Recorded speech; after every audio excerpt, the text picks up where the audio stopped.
Welcome to another episode of the Boring AppSec podcast. Today we're chatting with Dustin Lehr, the co-founder of Catalyst. Before founding Catalyst, Dustin has played many roles including developer, AppSec engineer, and chief security officer. Now, security culture is a term our industry throws around a lot. Many of us mean very different things about it, but I can tell you that Dustin's one of the few folks I've met who has actually thought deeply about the subject. In this episode, we speak about everything from Security Champions program to understanding the psychology of security teams and much, much more. This was definitely one of my favorite conversations of the season. Listen in. So, Dustin, welcome to the show. Yeah, thanks so much for having me. This is Yeah. exciting. Yeah. Dustin, do you want to tell us a little bit about what Catalyst does? And then we'll use that as a segue to talk more about Security Champions. Yeah, absolutely. So like you mentioned, I spent over a decade actually as a software engineer. And then I got into application security as an AppSec leader. I found pretty quickly that it's very important to connect with people at your organization. And one of the ways that I found to do that is as you're finding allies and people who are supporting the changes that you're trying to make, start to bring them in and create essentially a community that's centered around education and learning more about security. And then ultimately sort of culture change, like encouraging those folks to reach out to others on their team, others within the organization. So I got really into security champions, I think in general, just based on that experience. And then I built a company sort of on the side, bootstrapped about 3.5 years ago, Catalyst, really to bring this concept into more, to support this concept and to support the industry in building security champions in general. So that's really what Catalyst is all about. We have services, so we're sort of a full stop, everything you need to succeed when it comes to security champion programs. We help design them. We help run community meetings. We help with engagement. And we also have a product that we're building that helps with the reinforcement of actions, because I think it's extremely important, not just to learn stuff, but to also go out there and actually do stuff. So we want to encourage doing those things through our platform as well. Got it. Hey, Dustin, thank you so much for that introduction. That makes a lot of sense. So when it comes to security champions, the way I like to believe or think of it is it's mostly culture-based sort of influence, right? And I believe in the saying that culture eats strategy for breakfast. That is something I've heard from multiple leaders say that. So I'm just kind of curious because in my experience in all the companies I've worked at, I haven't seen the security champions program, well, A, implemented in all the places, and then B, even if they implemented this, like, success of that program kind of really depends on company to company, teams to team. So just kind of curious to get your thoughts on, like, what is it actually about the security champions program that, you so now have a company around that. Yeah, if you can share some of your thoughts and experiences around that, that would be really awesome.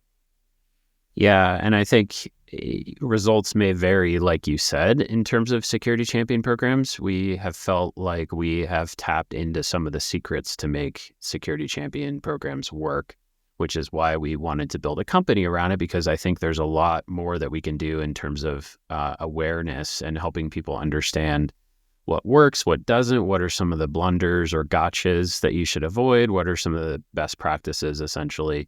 And I think putting our sort of stake in the ground, getting ourselves on the map in terms of, hey, champion programs can work, and there's plenty of cases out there that are even published.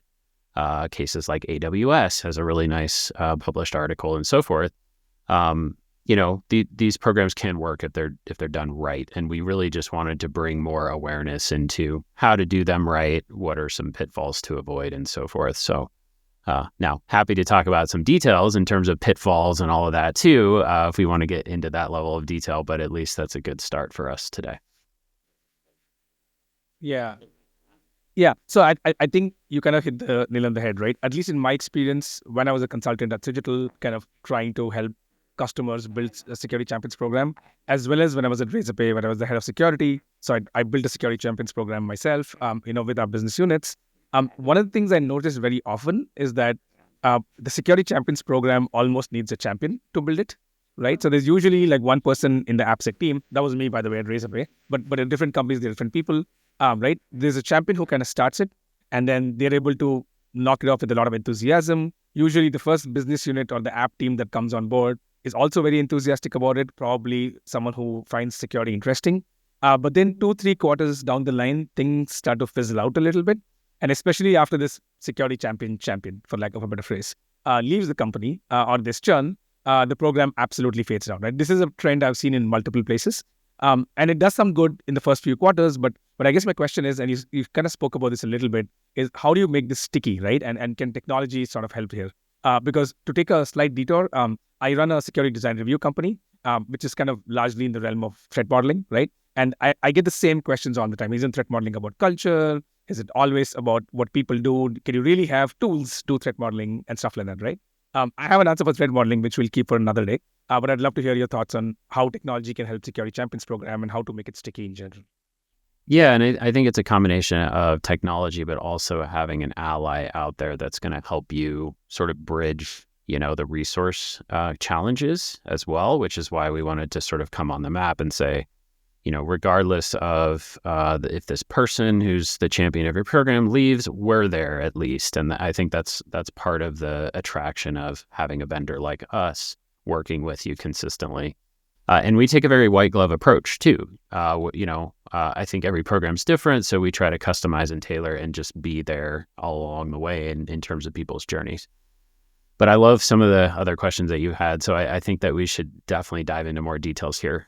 So first of all, I do think that you do need a champion, someone who's excited about the program. But I also think that your leadership, like on the security side, and ideally other leaders in the company, should also be excited about this program. There's a little bit of a, you sort of determine your own fate if you're skeptical a little bit. Like if you've got a security leader who's like, I don't know that I believe in this, so they don't back it up. They don't talk to other people. They don't get excited about it. Other people pick that up.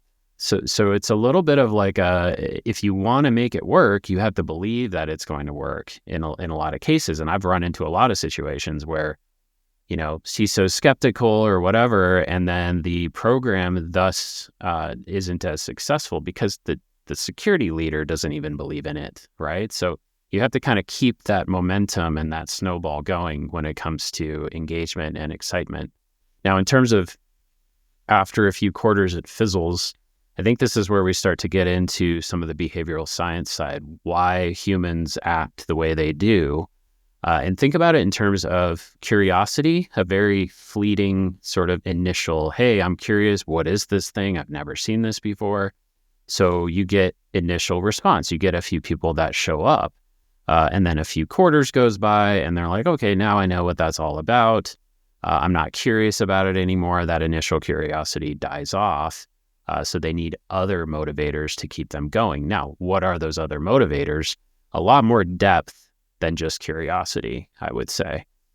Things like actually providing value back to the champions and back to the rest of the organization, intrinsic value. So I'll give you an example. Maybe you've got a monthly brown bag or a lunch and learn, which is a typical component of these types of programs, like a community meeting where everyone gets together. People are initially curious about that, but if you don't deliver the goods, if you don't give them material and information that's interesting and relevant to what they do, eventually they're going to be like, well, I tried, but it really wasn't for me, right? So engagement will drop off. So really focusing on really good content and then switching things up, keeping it interesting. I think those are some of the initial things to really think about in terms of creating a program that lasts. Yeah, no, I think that kind of makes a lot of sense. And as you were saying that, I can kind of do a flashback to all the mistakes I made when I ran the program. But you're absolutely right? You got to keep it fresh. You got to keep it engaging. And that's kind of true probably about running any community. And but it definitely works for security champions as well. The one other question that I get often when I talk about security champions to leaders is, how do you measure if a security champions program is working, right? So one thing is, hey, are folks showing up to your monthly meetups? Those are kind of like input metrics. And a lot of management type folks, nothing wrong with that, like output metrics, and kind of want to think about saying, hey, what does this mean for our security outcomes, etc. Now, in general, measuring ROI in security is hard, right? I'm guessing it's even harder for like a people-based initiative like this. So kind of how do you kind of, what do you recommend to your customers are ways to know if your program is actually working, if it needs intervention, or just keep going with what you're doing? Yeah, and I typically talk about this in terms of certainly the people element is hard to measure. And I think what makes this hard is people's behavior you can't directly connect to the efforts that you're doing with your security champion program. Okay, so you do some trainings, you have these brown bags and lunch and learns and people are participating, but how does that actually directly cause a reduction in risk? You actually can't really show that directly, okay? So this is the age-old correlation versus causation concepts, but you can show correlation, okay? You can actually show, and I typically talk about this in terms of two different ways to do this. You can show a before and after state, okay? If you start measuring certain metrics like your risk, I don't know, number of risk register items that are critical, high, whatever you want to do there, number of vulnerabilities, number of new vulnerabilities introduced, where in the process they're introduced. One of my favorite metrics is actually how often do people reach out to the security team to bring them into things, which you can measure via like Jira tickets as an example. Like where are the Jira tickets that people create a Jira ticket and then they bring in a security member, right? That shows a very, very strong relationship and value add that the security team has because you're actually being invited into conversations. That's huge. How many people have experienced where people ignore you or don't bring you in or actively avoid bringing you in, right? That would be the opposite of something good. Anyway, back to before and after state. How often are people doing that, bringing you into conversations before a champion program and then after? And then also think about things in terms of like A/B groups and A/B testing too. Like, are the teams that have security champions doing more things in terms of bringing people in terms of reducing risk, reducing vulnerabilities? Do they catch issues earlier? Are they actually doing these design reviews like you mentioned before? I think all of that can be strongly correlated. There's a concept in correlation where you can say this is a strong correlation versus a weak correlation. If you can show that it's a strong correlation back to this champion variable, then you can make a pretty strong case to leadership when it comes to metrics for this type of program. No, I think you make a great point, right? One of the things I also feel this does, like as you were saying this, is that the empathy between app teams and security teams dramatically go up when there's a security champion program in place. So like exactly like you said, right? So when we kicked off a security champions program with one business unit, we couldn't scale it to every business unit initially, but you could see that there was a lot more empathy on both sides, right? Even the security folks, like, hey, developers have a lot more to do than just security, so their empathy went up as well. And as we expanded, security kind of became a first-class citizen without being a blocker, right? And I don't know what's the best way to measure that, but I guess something like how much time does it take for a developer to respond to a security person reaching out to them, right? Like a bug bounty report is submitted was something that we could see a positive correlation between teams which run a champions program and which don't, right? So yeah, I think a lot of what you said make complete sense and definitely worth tracking. Yeah, and like I was saying, having people bring you into things is a really good indicator because they know about you, they trust you. Clearly, you're providing them value if they keep inviting you back, right? So that's, again, one of my favorite metrics. Makes sense. Yeah, I have a follow-up question to that. So I think you said something that kind of makes a lot of sense to me is you need to have a CISO or, some leader in your company sort of excited about a security champions program if you want to make sure that it is being run successfully, right? So I guess the question is, how do you even get leaders excited about something like a security champions program? Do you speak about the metrics and do you like sort of compare like, look, this is what you have, this is what we can promise you with a security champions program? Like, how do you go about that? Yeah, and I think it comes down to a little bit of what we were talking about before, that these types of programs reduce friction. They create empathy, right? They create smoother relationships between like the development org and the security organization. And I think, especially talking to senior leaders who have experienced that friction, they're going to get it. They're going to get, okay, well, yeah, I think we do need to establish relationships with other people. What does this look like in terms of getting people excited about security? If you can sort of convince them about positive reinforcement and motivation and all that stuff, I think you can sort of paint this picture and vision of, everyone sort of getting along, right? In terms of having better relationships between this org and others. I do think, though, so there's this fantastic article about CISO tribes. I don't know if you've seen this before. Maybe that's worth sharing a link as far as this podcast goes. But there are different approaches, I think, to security in general. If you're sort of a compliance checkbox person, I don't think you're going to be thinking about relationships, culture, or that sort of stuff. If you're just purely sort of tech-based, you're not going to be thinking in this way. I would argue you're missing out, okay? I would argue that those CISOs are missing out in terms of a better environment, a better culture that they could be creating within their companies. But if they're not there, like I haven't found a whole lot of time efficiency around trying to convince people that really just don't get this.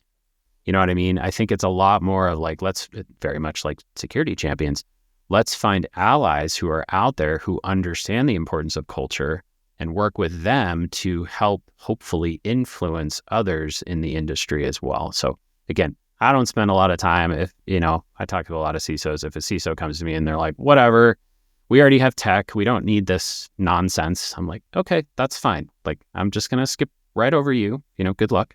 And then I'm going to go work with someone who really gets it and really is trying to make a difference at their company. Yeah, no, I think that makes a lot of sense to me. Speaking about kind of CISOs and culture, like, so you mentioned something about behavioral science. Now, this is a term that I don't really understand well, but I'm curious to know, like, have you actually studied this while you were building the company? Like, what did you find out about behavioral science that sort of applies to the security industry at large? If you have any insights to share there. Oh boy, a ton. Yeah, I went way down this path. And I think this came from my experience when I started to try to reach people across the organizations I was working for and influence people and build security champions.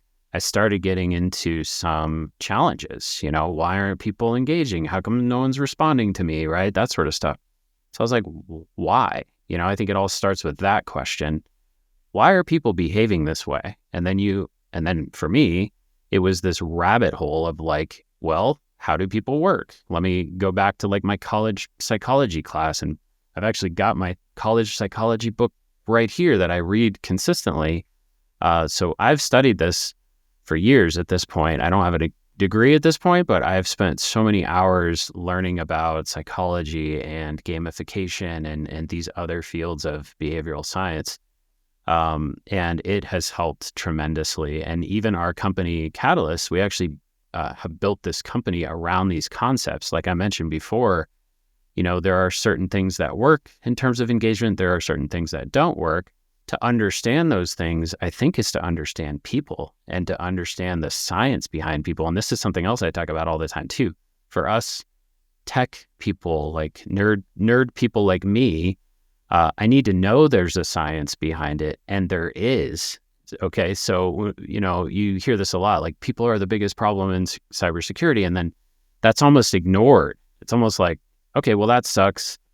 Let's just focus on AI and tech and these other things that are easy to understand. Okay, however, there is a science behind the people side. And the more you sort of learn about that, not only are you going to have better success engaging with people, but you're also going to have, I would argue, better success in your career too, because now you know those little things about how humans work. So yeah, I've gone way down that path, and I am just absolutely fascinated with that entire field.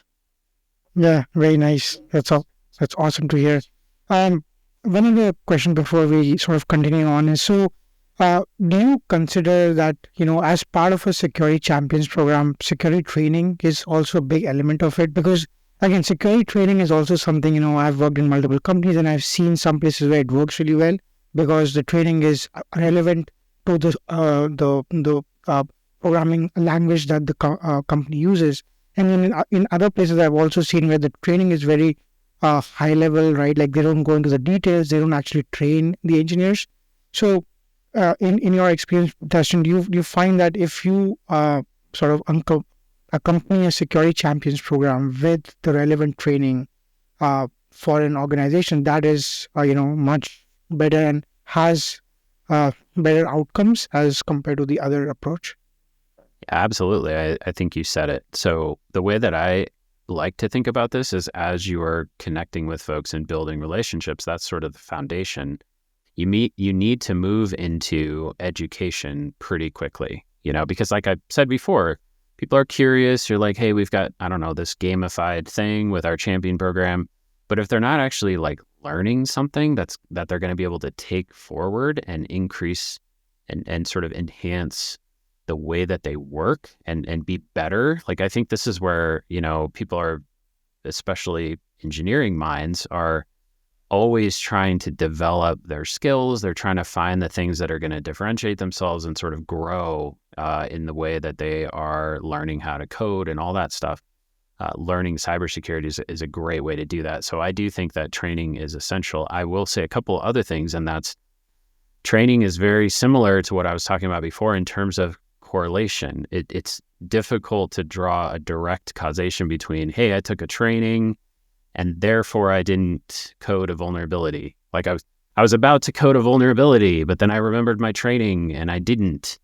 How do you prove that happened? It's very difficult. So you kind of have to go into more of the correlation. The people that take extra training, as an example, beyond just compliance, their teams are better in this way. Like, you have to sort of show that strong correlation between them.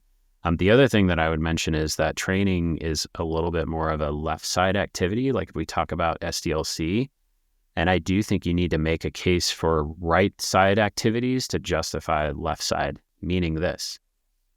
How do you make the case for training and design reviews and all these left side activities? You have to show that there are vulnerabilities in production that can be and will be prevented by having these proactive sort of preventative measures in place. So I do think you need to sort of start with the right side, measure that, get control over that, and then you can start to justify more training in more of those left side activities. Yeah. No, that's a great point. I kind of want to double click on something you said on gamification, right? I think especially in training in security champions, these two areas, we use the word gamification very often to make it more interesting for people, to give them kind of a ladder to climb on, etc.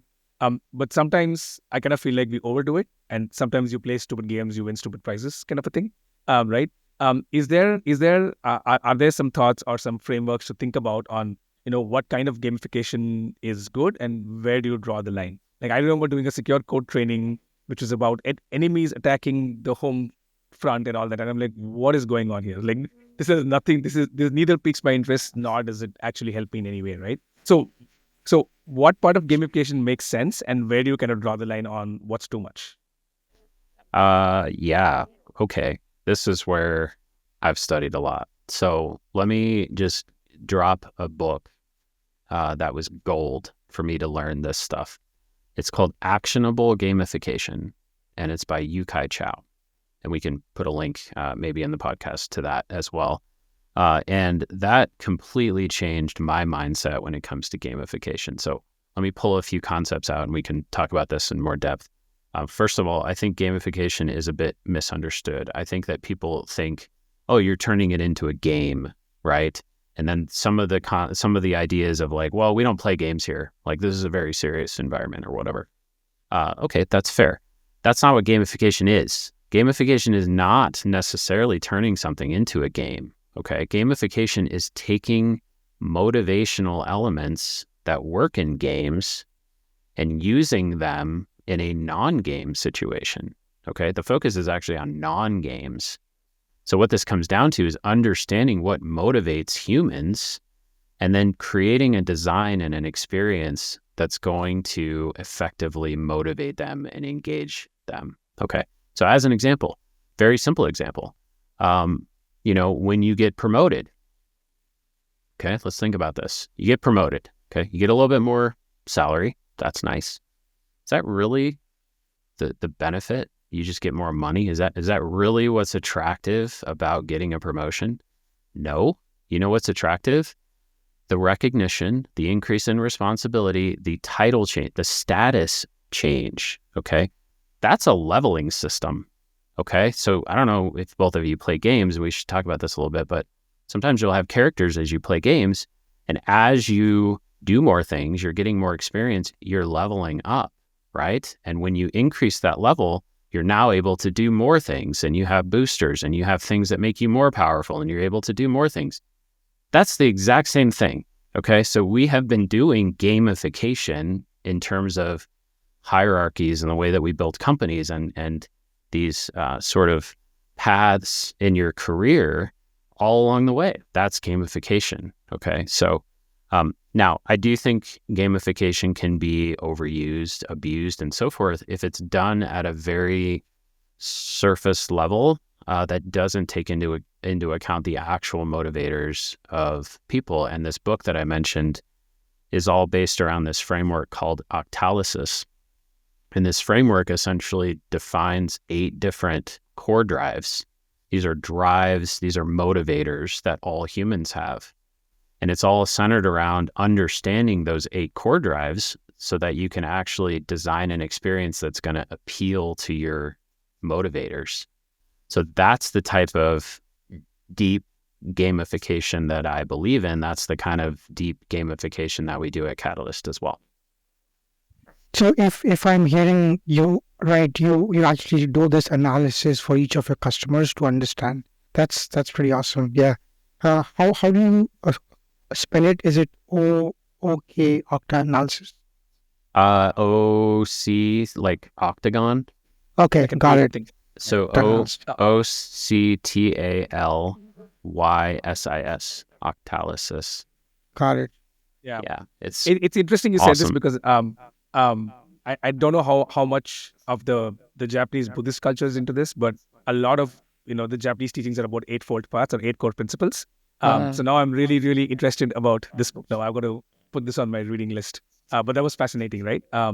Again, I think a lot of gamification becomes about games, but it's actually about game theory, which I guess is different from kind of just like playing games. But what you said makes complete sense.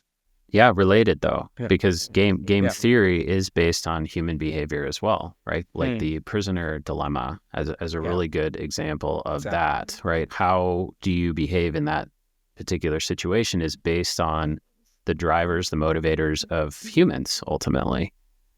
And we can, I could talk more about Octalysis. I think that what I love about it as well is the drives are very intuitive. There's things like meaning as a drive, like we do things because we want to find meaning within those things, or we just want to accomplish something, or there is a creativity involved, right? Or there's ownership, there's sort of extreme ownership over something. So we want to protect that thing. Social influence, other people, what other people think of us. And then there are some interesting other motivators that I think are fascinating. We talked about curiosity. That's one of them. Okay. It's curiosity and unpredictability as a way to motivate us. Scarcity, we want what we don't have, right? Again, very intuitive. And then loss and avoidance. We don't like the idea of loss. So I actually just listed all 8 of them. And there's a lot of depth behind that too. And I think there's even specific techniques that you can use that are all spelled out in that book. So again, that was sort of a really good entry point for me to go down this path of behavioral science and then start to learn the reasons why we're motivated by meaning and calling and all the things that I just mentioned. So it's a fascinating world. Yeah, no, it is fascinating. I mean, the fact that I've been in this industry for almost 15 years, and I think like Sandesh has been around the same time, and I haven't heard anybody speak about security culture and gamification, like using Octalysis and things like that. That's pretty fascinating. It makes me want to look into this a little bit more. So as I know I think we are doing good on time. So I have a couple of questions before we can move on. Um, so in organizations, right, where the culture is such that security teams are generally considered as people who block or the blockers, right? How do you even initiate a program like a security champions program in such an organization where there's so much friction already? How do you get through that first layer in order to actually make meaningful impact?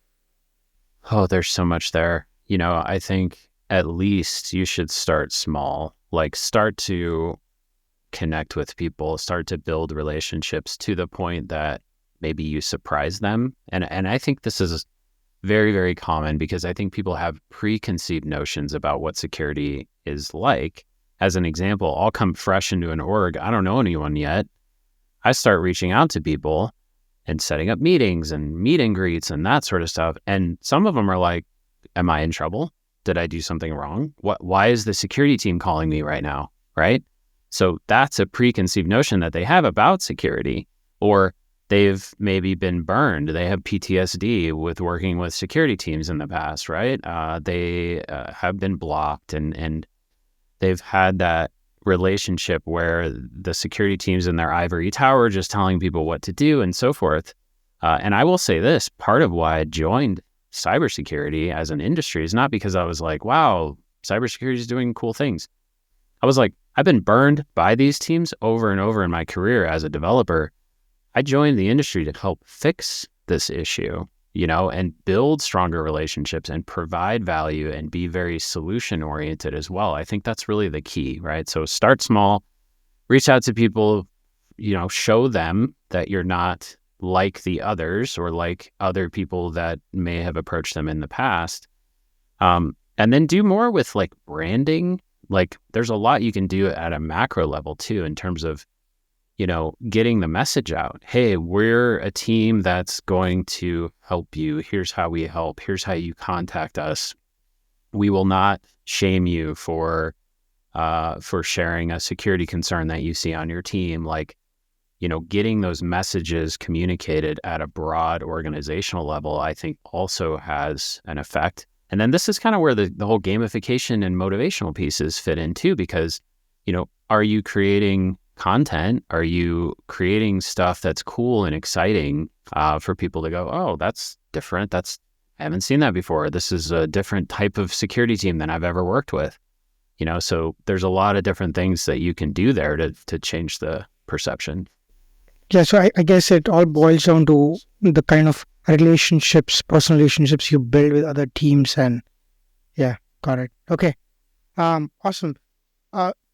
Sandesh, do you want to skip to the next section just because we are short on time? Yeah. Okay. So I had a question for Dustin, which kind of nicely ties into the next section. So we'll go there.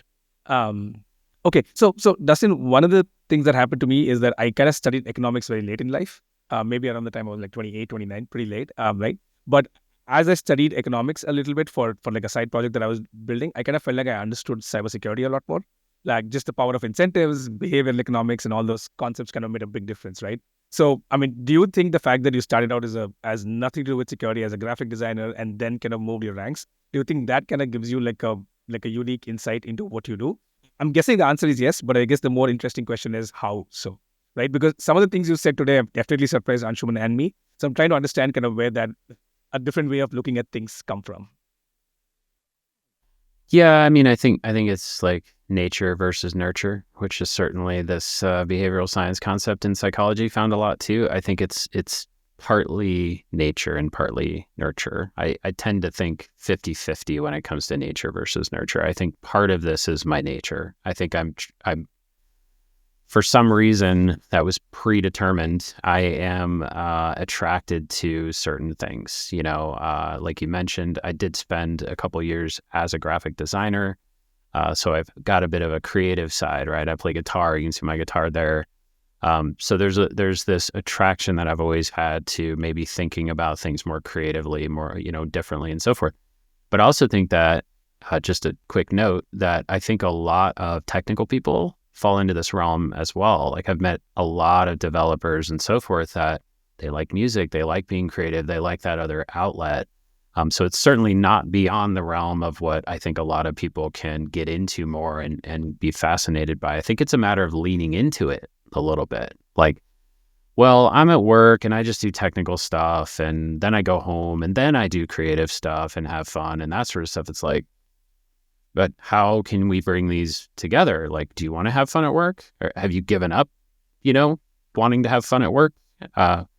Why? Why not bring that creativity in and that fun and all that stuff into your work? I think the other thing that's interesting about cybersecurity in general is that we need help from like everyone, like having more people that have knowledge about marketing and community engagement and culture and all of that stuff, I think is very important to cybersecurity in general, not just the technical stuff. We need to reach people, we need to influence people to have better behavior. So yeah, that's the nature side. I also think nurture. I think that in a large portion, I've gone through my career sort of learning certain things in terms of what does work, what doesn't work. Like, how do you negotiate best for your salary? Okay. This is a psychological thing. Okay. So to learn that stuff over time, I do think, for me at least, it's reinforced the importance of learning people, right? And I think, again, leaning into that, okay, you're a developer, great. You still got to negotiate your salary. You want to know how to do that? Do you like getting paid a little bit more for the work that you do or not? If you do, you might want to start to learn this stuff. One other note is I was very heads down as a developer for many years. I did not talk to anyone. There was this, we could probably all relate to this, right? There's this element of like, leave me alone. Do you want me to work or do you want to talk? Okay, I'm troubleshooting this issue. You keep asking for status every hour. It's like, do you want me to fix the issue? Or do you want me to give you status? Like, can you pick one? So I had a very hardcore approach when it came to engineering. And I think over the course of my career, I learned to balance that with the people side, the influence side, and so forth. No, that's a great answer. So while you were saying, one of the things I was thinking about is that, you kind of built communities in the past, right? You also have like a meetup and a website which talks about security champions as well, aside from your company. And one of the things I like to ask founders, because I kind of, especially since I started thinking about starting up and I started up, I'm always interested to understand what motivated you to start up. Because a lot of what you said, I'm sure you were doing all of this as the head of AppSec and the deputy CISO. You were doing all this when you were running meetups. Why did you have to start a company to do this? Why did you have to go through the torture of starting a company to kind of do this, right? So I'm curious about what got you into actually starting up as opposed to just doing this as a part of your job. Oh, this is such a great question. We talked about a motivator being meaning. Epic meaning and calling is the official motivator. I think that a lot of startup founders, and maybe you can share some of your experiences here too, but for me, this was very much an opportunity to take what I found that worked and help other people. Like this is not, how do I make millions of dollars overnight? No, not at all for me. This is, how can I help as many people as possible with this? Now, I could keep it to myself. I could be like, yeah, I'm an AppSec leader. I know all these secrets. When you hire me, I'm gonna kill it. You're gonna have an amazing champion program. You're gonna have a better culture and so forth. Okay, but I wanted to do more. I wanted to bring those concepts to the industry in general to help as many people as possible. So that's why I'm doing it. No, I think that's a great point. Kind of resonates a lot with kind of what you said as well. Is that at least for me, the point was that if you really care about impact, right, you kind of start thinking about, do you want to deeply impact one company or do you want to impact a little bit for a lot of people? And if it's the latter, then you're probably better off being a startup founder. And for anybody who's thinking about being a startup founder to make $1 million or millions of dollars, the odds of doing that are so low, right, that you only hear the successful stories. So that's probably, you're probably better off being a career practitioner to make a lot of money. I mean, don't get me wrong, founders make a lot of money too, but the odds are pretty low, right? It's a lot of all or nothing kind of a deal there. But I think that was for me, right? I mean, do I deeply impact one company or do I impact a lot of people, a lot of companies a little bit? And I kind of felt like if what I enjoyed was the latter, so I kind of felt like I needed to be in the business of security. And if you also enjoyed building, whether it's a team or a company or a product, then I felt like being a startup founder was probably a better bet. So I kind of resonate with what you said there. Yeah, that's a noble effort. And I think that, I think there's some misconceptions there too. Like, practitioners will be approached by vendors and they're just like, oh, another vendor, leave me alone. You're just trying to make money off of me. It's like, no. And being on the other side and being a vendor, it's like, I'm just trying to help. Like, if you don't want my help, okay, that's fine. But I'm just trying to help. I found a few things that I think work. I think I can provide you value. So let's work together. And that's what it is that's what it is. I think at that core, it's about helping other people. Yeah, no, like in today's world and age, right, where there's like a sea of cybersecurity vendors who are, I don't know, I can't speak for themselves, but it's very refreshing to hear somebody say that, you're actually wanting to help people and inspire others just because of your experiences. Because this is also an area that I've started to think about quite a bit recently is, how like I've learned so much throughout my career. And I think that is also one of the reasons why we started this in the first place. Like both Sandesh and I, we both wanted to, share whatever we've learned so far. So yeah, it's very refreshing to see that you're approaching it, from the purpose like this is something you enjoy doing, this is something that brings you joy and happiness. So why not? So yeah, totally on board. Justin, we can't let you go before we ask you about AI. So yeah, like what has your experience been like? Have you been experimenting with AI? If so, how are you thinking about incorporating AI into what you're doing? Anything that you want to share around those lines? Certainly. Yeah, let's definitely talk about AI. I think that our sci-fi dreams are coming true is not necessarily the case right now. I think people see AI and they think about the movies that they've seen, all that stuff. We're not there yet. And all of my experimenting with AI and so forth has just reinforced that fact. Now, does that mean there's no value? Yeah, there's a ton of value. And we've seen value with ChatGPT and some of the incorporation of AI into different tools and so forth. I think there's a ton of value there. I just don't think it can, it's everything we want it to be yet. There's a lot of progress that we need to make, I think, until it gets to that point. It can certainly regurgitate. And I think there's value in that. Like imagine the Copilot or I always like the example of Clippy from the old Word documents, hey, it looks like you're trying to fix a vulnerability. How can I help? Here's some resources and so forth. I think that's valuable, and having it on demand and right there and just in time, you're about to make a mistake. It highlights that and says, you might want to make this a prepared statement, right? Something like that, I think is really valuable. But it's not going to be able to bring the level of creativity and so forth that a human has right now. We might get there at some point.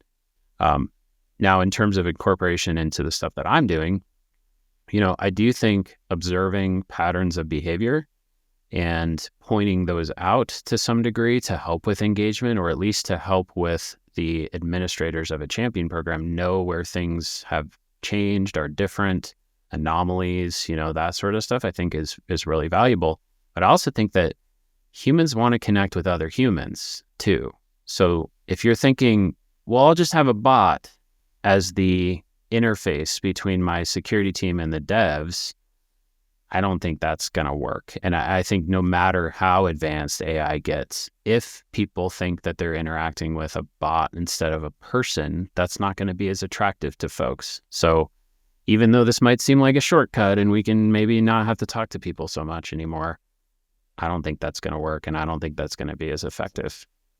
Got it. Do you find that maybe there are opportunities to augment these relationships between humans, or do you just still feel like introducing anything that is not a human between two humans will only create more problems?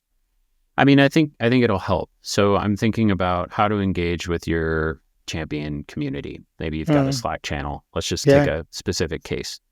Let's say you set up a bot that's going to automatically find an article in the world and post it to people. Are people going to react to that as well as if somebody took the time to find something, share why it was relevant to them, and post that? Right? Definitely the latter in my view. And I had a post on LinkedIn recently that said, hey, think about your news feed in LinkedIn. Okay. What if that was all AI generated content? Would that be as attractive to you versus actual real people posting actual things that are affecting them in their lives so that you can connect with other people, right? Again, the latter, that's very obvious to me. And I think that's going to be true well into the future as well, no matter how cool AI gets. So I do think AI helps with that. Hey, help me find a couple of cool articles that might interest me. Since you know me, AI, and you know the things that I like, help me find a few things. Okay, thanks. I'm going to read them. I'm going to read them. AI can't read them for me. I'm going to read them. I'm going to understand them. I'm going to pull out the things that I think are important for other people. I'm going to share those things. And I think those steps are going to remain no matter how cool AI gets. Yeah, no, I think that's a great point. I mean, you put it really well. I've been thinking a lot about what kind of use cases work really well with LLMs, with this generation of AI. And I think what you said is bang on. As far as communication goes, it can help me communicate better, but it can't communicate on my behalf, right? So every time somebody tries a use case where they're trying to communicate instead of me, it kind of gets caught very early. There's this whole thing on LinkedIn comments, which were AI generated, and you can catch it like this, right? But can you become a better writer because of AI? Yeah. Can you use it as Grammarly, but even better? Can you do a tone check? I heard a recent use case by someone who I work with every day, and she mentioned that she writes an email and then she asks ChatGPT if it comes across as being rude, because she knows she can sometimes be sarcastic, she can be rude, right? So she wants to make sure that she doesn't come across as a bit of an ass, right? So for that, that's great. But if you ask ChatGPT to write the email, then you're probably going to not do a great job. Yeah, exactly. Yeah. I think humans want to interact with other humans. That's what it comes down to. And that's true for AI. That's true for cybersecurity. That's true for your scan tools and your DevSecOps approach and all of that stuff. It comes down to relationships ultimately. Yeah, it's awesome. Yeah, I think, I don't know if you have any follow-up questions, Sandesh, but I think this was a great episode overall. Thank you, Dustin, so much. Yeah, no, this was great. It's also refreshing to talk for so long about.